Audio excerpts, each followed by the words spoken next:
So when it came to this is not the first time the Lord has done this for me, but this is a testimony in the middle of the Proverbs 31. But I'll say this: when it comes to stewarding money, sometimes the Lord does tell you to save. So what happened was, before I had my daughter, um, I had my previous car that I was paying off. I still had like another year or two of payments to pay. And I was pregnant with my daughter, and I was coming to term. I was coming to the end of the term. And the Lord told me, He told me I had a 401k saved up for my job that I had just left. I had a few thousand in the bank, you know. And so I had enough to pay off my car. And He said, pay off your car. Now, He didn't tell me that my credit score would drop about 30 points. But He said, there will be a time that you will not have a job. Pay off your car. So I did. I paid off my car. Ended up leaving my child's father, moving in with my mom.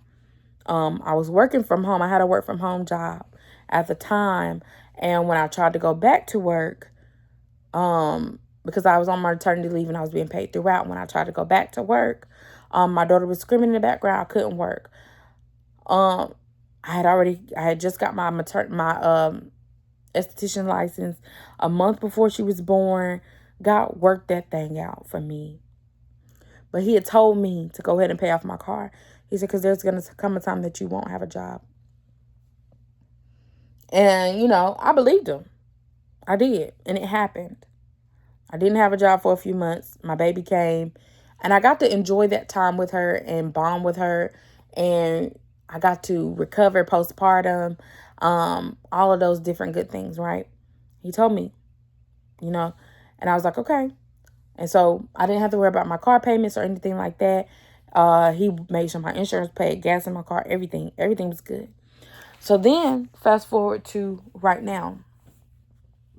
Right now, I don't have a job currently. I do have a prospect. It's a really good prospect that, if the Lord blesses me to have it, But I had just got this new car in the end of February. And He said, He told me, I got my taxes. He said, make sure you put some away. I'm like, okay. Because at the same time, in my stomach, I get a lot of messages through my stomach. In my stomach, I could feel that this job was shaky. After we had a meeting at the beginning of the year, and the manager came in and was like, I guarantee you in 6 months, none of you will be doing the same thing that you're doing now. And from then, I seen him moving the favorite employees, the ones that he really value. I seen him moving to IT because he did tell us in that meeting it was going to be a tech company. Everybody started worrying, and I can imagine why. Because from that meeting forward, people were being fired left and right. He closed my whole department down just 2 weeks ago. But there was this lady that she was like higher up. When she got fired, that was a statement. When the lady in the office that been there for years, she got fired, that was a statement. So he was firing people that showed you, hey, listen, I'm letting people go. Anyways, I have money saved up right now for my car payments. Honestly, it'll last me the next few months.